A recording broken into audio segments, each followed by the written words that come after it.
Good evening. Hope that you're doing well, that your week is going okay. I know several of you are back in school now. The challenges that we have with the virus and things like that, pray that you're being safe and being okay. For those of you mothers that are dealing with homeschooling children, we'll keep you in our prayers. Anita and I homeschooled our children. I say Anita and I, Anita did. And I know that sometimes that can especially be a challenge. So we'll pray for you that all will continue to go well. And we are continuing our study of the drama of redemption, scheme of redemption. We have discussed, of course, the fact that Adam and Eve have taken of this forbidden fruit, the tree that God said that they shouldn't eat from. What was the name of that tree, by the way? The tree of knowledge of good and evil. That's correct. But they ate of that tree. It wasn't that God hadn't provided them a host of other trees and he was being extremely restrictive. He'd given them access to the tree of life, which would give them eternal life as long as they ate it. He gave them access to every animal, to every tree, to every plant that was there for food. They could take of it. It was just the one that he told them they couldn't take from it. They gave in. Eve gave in to temptation and took it, gave it to Adam. He was with her. He listened to his wife, took the fruit, and of course, a big mess has ensued ever since.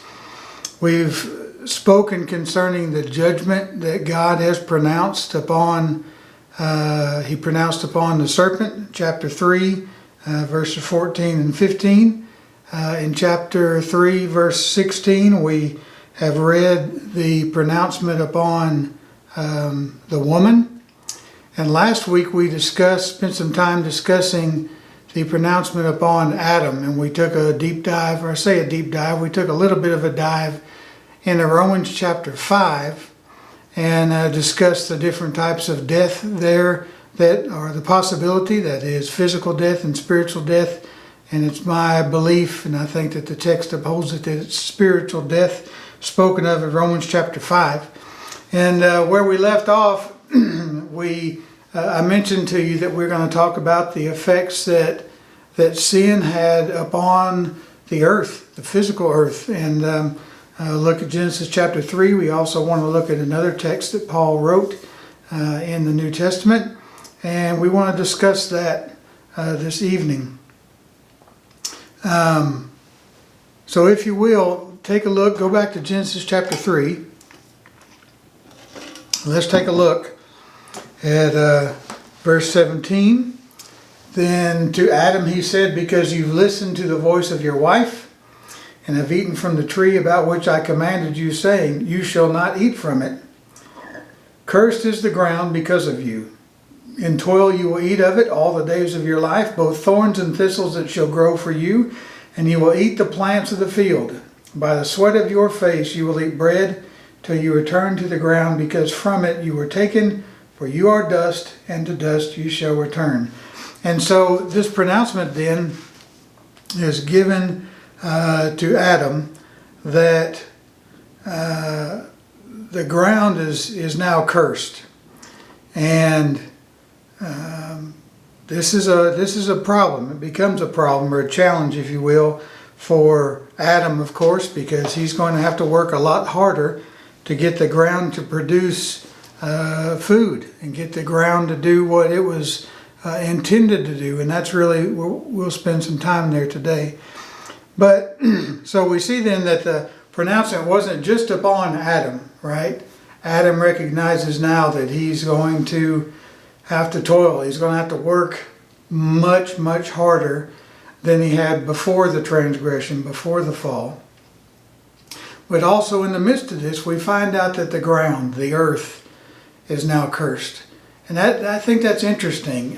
It's an interesting aspect to what we learn here in the scriptures. If you would, take your Bibles now and turn over to Romans chapter 8.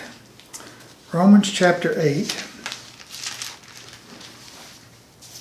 Now last week you recall, of course, we went to Romans chapter 5 and discussed Adam and his sin, and that his sin brought about spiritual death, that indeed, yes, physical death is part of the consequence of sin, and that we all die a physical death as a consequence of sin being introduced to the world by Adam. But in that particular context of Romans chapter 5, we realize also that when we trespass God's law, we fall into the same type of sin that Adam did. That is, we violate God's law. And so when that happens, we're separated from God. And there's only one way to fix that separation. He goes on to talk about chapter 6, verses 3 and 4, and elsewhere in the New Testament about how we come to have those sins taken away in the blood of Christ. We get to chapter 8, though, and we're talking specifically here about the consequence of sin upon the earth. And this seems like a bit of a disconnect for us, or for one that's hard to grasp. And indeed, as we look at chapter 8, Romans chapter 8, beginning of verse 18, by the way, we get Romans chapter 8, verse 18. It's a challenge for us. One, Romans is difficult. It's a difficult book in many places to understand. There's no doubt about it. Not that it's not understandable, but it's a challenge. You have to do some digging and take a lot of time understanding it. But it's a challenge for us because Paul uses terminology that makes it sound almost as if the earth is human. We know that the earth is not. We know that the earth is, as many commentators that I read, subhuman, right? And so, but here, Paul teaches the consequence of sin upon the earth, and it's interesting as we read along in it. Now, there's much more to Romans chapter 8. The whole idea is that we're going to be delivered from the bondage of sin. That's the general premise of what we're talking about. We're focusing on just a few verses here because it ties in specifically with what we're looking at in Genesis chapter 3, where God curses the earth because of Adam's sin, as a consequence of Adam's sin. And so in verse 18, Paul says, I consider that the sufferings of this present time are not worthy to be compared with the glory that is to be revealed in us. And so here we've got the beginning of a new paragraph, if you will, and he's talking about the suffering that brethren were going through at that time, and that in comparison, the amount of suffering they were going through in comparison to what our life will be one day when earth comes to an end, there is really no comparison, right? And so he's encouraging the idea of deliverance from bondage, that we are secured in hope, and hope not so much the way the world uses that word. We'll talk about it momentarily. But notice, if you will, let's move on to verses 19 through 22 and listen to the language here that Paul uses. It is fascinating. For the anxious longing of the creation waits eagerly for the revealing of the sons of God. For the creation was subjected to futility, not willingly, but because of him who subjected it, in hope that the creation itself also will be set free from its slavery to corruption into the freedom of the glory of the children of God. For we know that the whole creation groans and suffers the pains of childbirth together until now. And not only this, but also we ourselves, having the first fruits of the Spirit, even we ourselves groan within ourselves, waiting eagerly for our adoption as sons, the redemption of our body. For in hope we have been saved, but hope that is seen is not hope, for who hopes for what he has already sees? But if we hope for what we do not see, with perseverance we wait eagerly for it. So, notice what he says. For the anxious longing of the creation waits eagerly for the revealing of the sons of God. Now, you will find that depending on the commentator, right, they're going to they've come up with some pretty far out ideas about what the word creation here means. It is a Greek word, katesis, I think is how it is spelled. Let me see here. Yes, K-T-I-S-I-S, katesis, that's correct.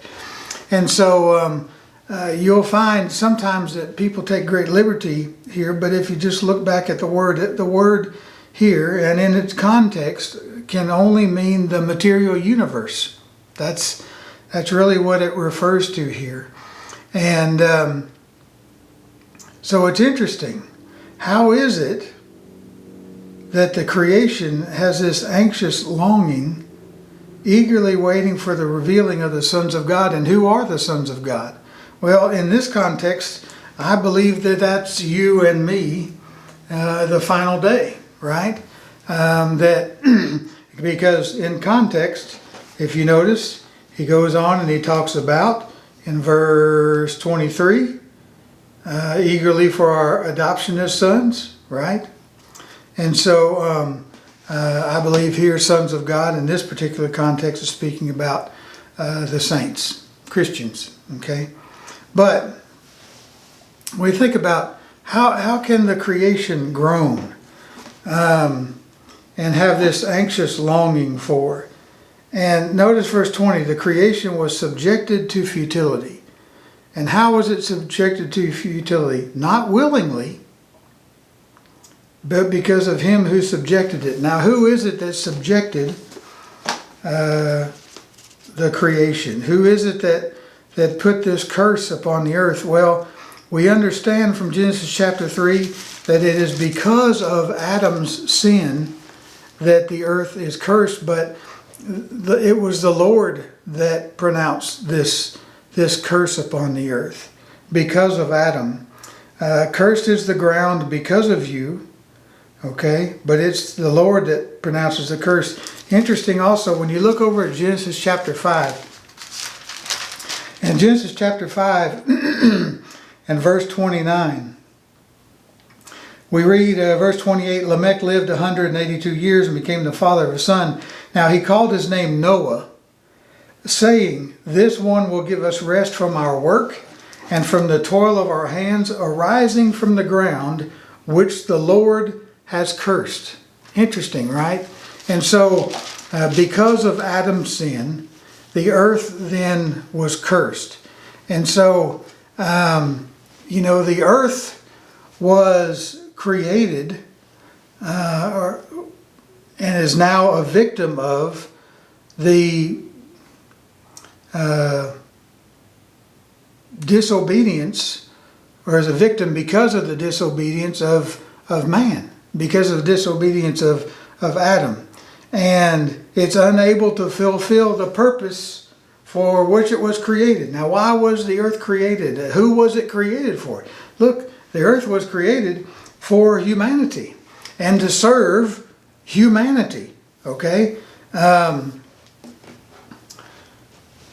When Adam sinned and the curse was pronounced, no longer are we looking at the blessing given to him of fertile soil that would just need to be tended to, not worked really. The fruitfulness of trees, how trees would produce, and also the brilliance of stars, the friendliness of animals. That's one thing that is interesting as well. We've got all these animals filing past Adam, and he's naming all of these animals. So we've got the friendliness of animal, the limitation really of, one author says, a limitation of insects. And all this was lost because Eve gave Adam forbidden fruit. And so this curse is pronounced upon the earth. And Paul uses this language and says this was not what the creation wanted to do, right? This wasn't what it's put here for. It didn't do this willingly. It wasn't subjected to this willingly.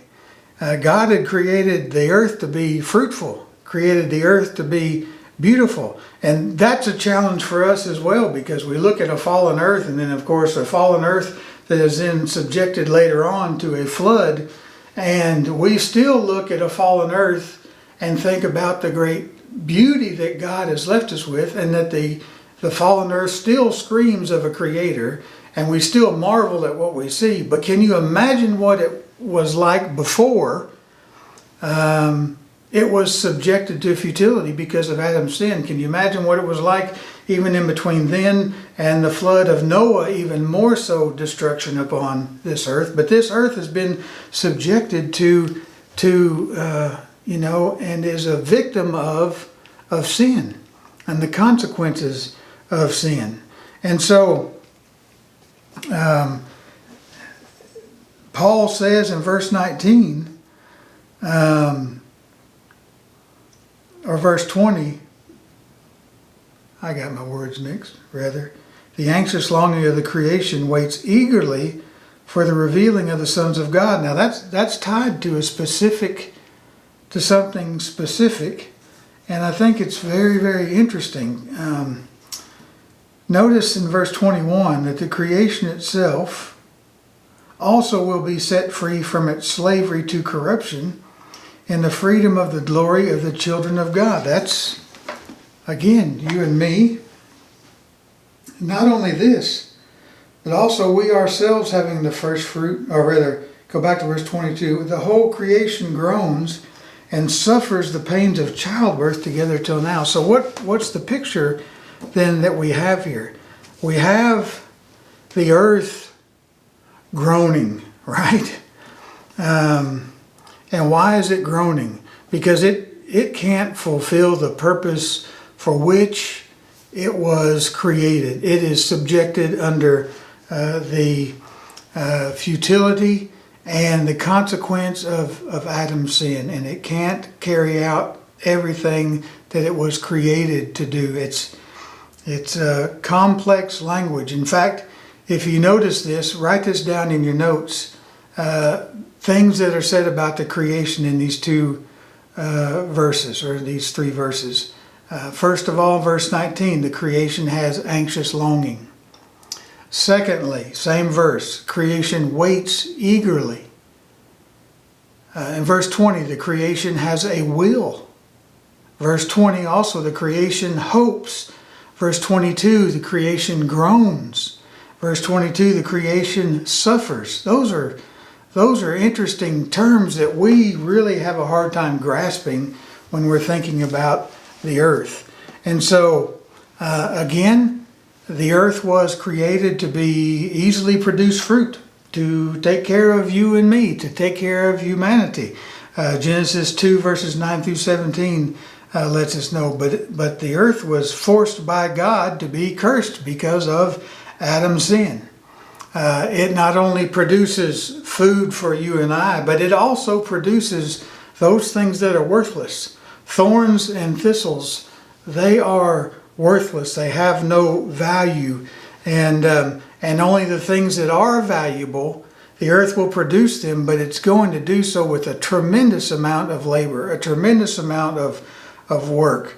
And Paul says in verse 22 that continues until now, as he says at the end of verse 22, and we could by extension say, because we're living on the same earth that Paul lived, it continues even till 2020, and it's going to continue until the sons of God are revealed, verse 19.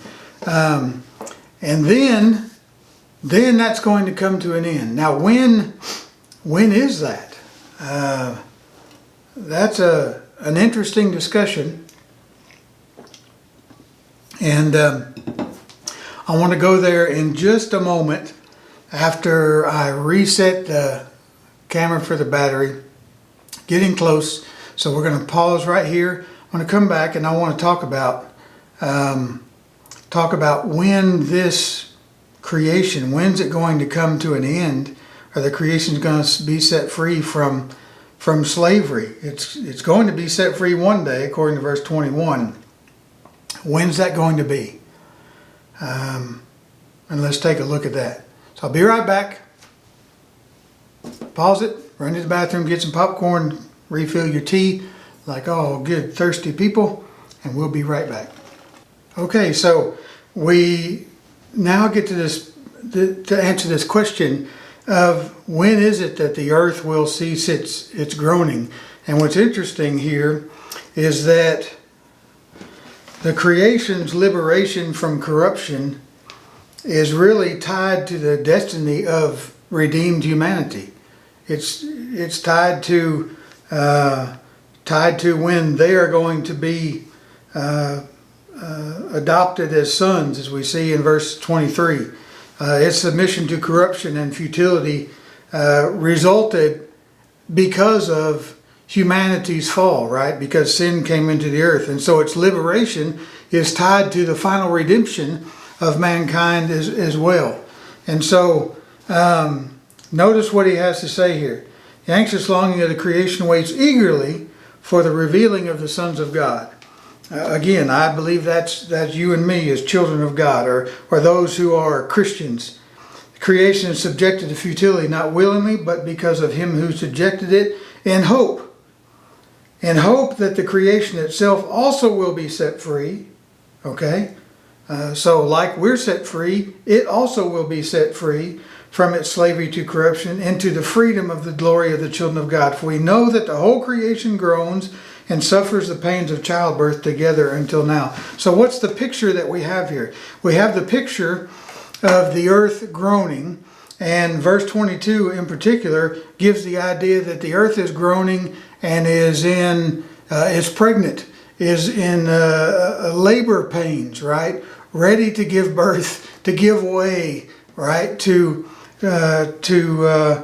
be what it was designed to be. And that's tied specifically with the deliverance of you and I. The revealing of the sons of God, verse 19. And as you go down, verse 23, the redemption of our body. For in hope we've been saved, right? And so that's tied specifically with us. Now, when does that happen? Well, when we talk about our adoption as sons and the end of time, I think in particular we can tie this text specifically to 2 Peter chapter 3. We can also look at Revelation 21 verses 1 and 2. I think we see some language here where we talk about the new heavens and the new earth. And in Revelation chapter, or 2 Peter chapter 3, notice what he says in verse, we'll read verse 11. No, we'll start at verse 10. But the day of the Lord will come like a thief. Now listen, in which the heavens will pass away with a roar, and the elements will be destroyed with intense heat. The earth and its works will be burned up. Since all these things are to be destroyed in this way, what sort of people ought you to be in holy conduct and godliness, looking for and hastening the coming of the day of the Lord, because of which the heavens will be destroyed by burning, and the elements will melt with intense heat? But according to his promise, we are looking for new heavens and a new earth in which righteousness dwells. And so he tells us, of course, since we're looking for those things, there's a certain way that we need to live. That is, we need to be diligent to be found in peace, spotless, and blameless. In Revelation chapter 21, verses 1 and 2, here, John says, I saw a new heaven and a new earth, for the first heaven and the first earth passed away. There's no longer any sea. And I saw the holy city, the new Jerusalem, coming down out of heaven from God, made ready as a bride adorned for her husband. Now, this language given here in 2 Peter 3 and Revelation 21, we find it is mentioned in the book of Isaiah 65 verse 17. Also, you might write down Isaiah 66 and verse 22. But clearly, and I would love to say I understand everything about those passages about how that final day will look. I don't necessarily, I can't say that to you, but we do get a picture then of the final day. And that's not really discussion for what we're talking about here. What we're trying to talk about is this, and that is that the earth is subjected to futility and is corrupt, and that when our final day comes, that not only are we going to be be changed, right? That this earth is going to be delivered from its subjection in futility. Now, I think it's an interesting topic, and that's really over the next 2 or 3 weeks for our worship on Sunday morning. We're going to move into the area of discussing Judgment Day and the final day and what that is going to look like, right? As much as what the Scripture says. All we want to do is say what the Bible says. And so we'll pick apart some passages that talk about the fact that there is a judgment day. We did that this last week with 2 Peter chapter 3. There's more in 2 Peter 3, like I just read about this new heavens and the new earth, and the earth and elements therein being burned up. What does that look like, and what does that mean for us? How do we understand it?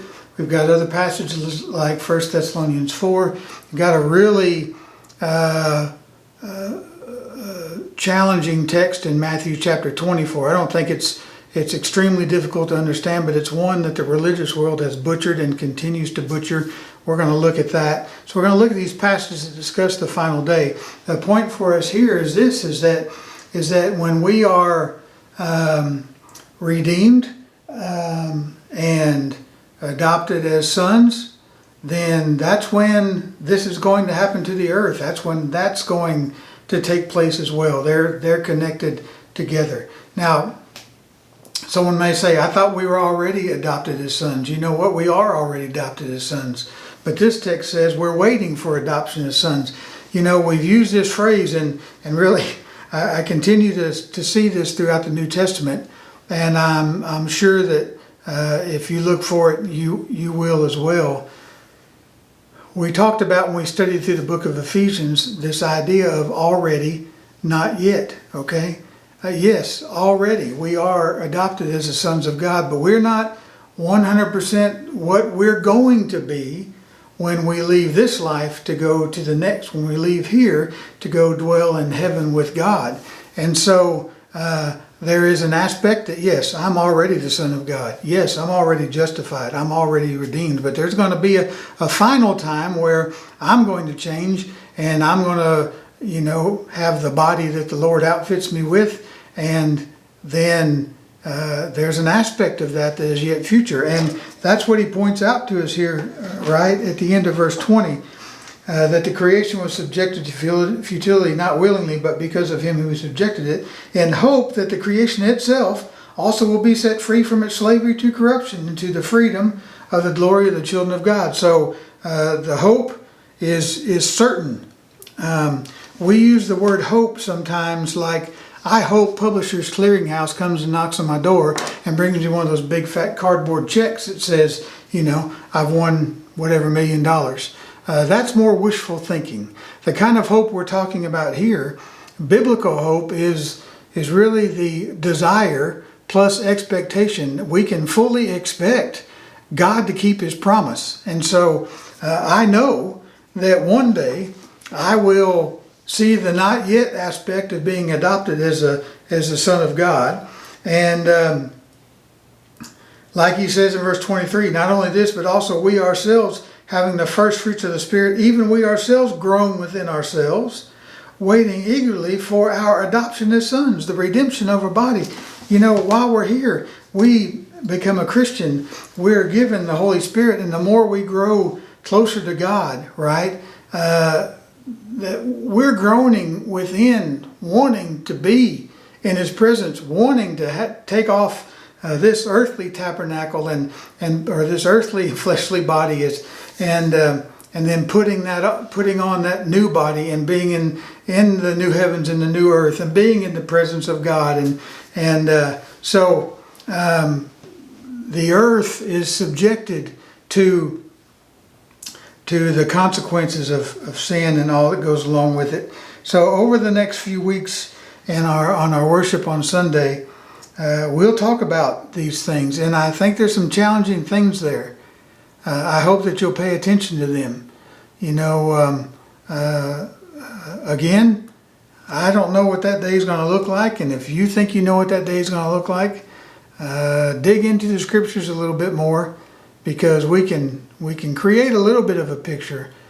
We don't know what that day is going to look like. It's going to be, we know that some things that are going to happen on that day, but man, to picture it, to see what God's going to bring to fruition is beyond our comprehension. But I know that I can look forward to that day in hope. I know it's going to happen. I know that I'm going to be redeemed as one of God's sons. And so the future of the creation is whenever the sons of God are revealed, the creation is going to be set free from the slavery to corruption that it was put under because of Adam's sin. And it's going to be burned up, 2 Peter chapter 3, and it's anticipating childbirth according to chapter 8 and verse 22 of Romans. And so I think that's interesting to think about the consequences of sin upon the earth. And really, what's interesting is when you get to the end of, when you get to the next verse after that, in verse 20 of Genesis 3, it says, "Now the man called his wife's name Eve, because she was the mother of all living." It's interesting that Adam is now going to be the father of all the dead, right? And she's going to be the mother of all the living. And ultimately, through her seed, of course, we are able to live eternally. It's interesting there, the juxtaposition in the text. So this is where we're going to finish up this week. And next week we'll move on to, now that the fall has taken place and we've sort of done a deep dive into the consequences and the judgments there, where are we going now? Of course, we mentioned Genesis chapter 3 and verse 15. And while Genesis 3:15 is not quoted per se in the New Testament, I don't want to give you the impression that obviously it has no bearing there. I think when you look at Genesis 3:15, if you're to break it down and try to understand it, it can only really refer to Christ and his death on the cross and his resurrection on the third day is the crushing blow to the head of Satan, and I believe that. I've not been shown any text to the contrary, and I think it's interesting, of course, that Paul may be alluding to it in Romans chapter 16 and verse 20. I don't know if that's a certainty or not, but a possibility. In Romans 16:20, he there says, the God of peace will soon crush Satan under your feet. Nevertheless, I think the reference in 3:15 is dealing with, of course, the resurrected Christ and the fact that death no longer has power on this earth. So, but we go from there. We get from this fall, the corruption that came about because of it, and we see that there's this promise of redemption, which we know from Ephesians chapter 3, 10 and 11. God had set aside and planned. I read a plan from the beginning, not a plan B, but the plan to redeem mankind. And we're going to move on and talk about that. So tomorrow's quiz will be specifically dealing mostly with Romans chapter 8, and throw in a couple of things about Genesis chapter 3 as well, but be ready for that quiz. And I look forward to seeing you on Sunday as we dive into and move into this area talking about the second coming of Christ. If you have questions about those and you are at worship and about Judgment Day or the end of time, bring those to church or send an email to secretary@sunvalleychurchofchrist.org, and Justin will get those to me, and I'll try to make sure that within my sermons I cover that material. Until then, I hope that you stay safe, and most importantly, stay close to God our Father, because He is the only one who is certain in this life. I love y'all. I hope you have a good rest of the week. We'll talk to you later. Bye-bye.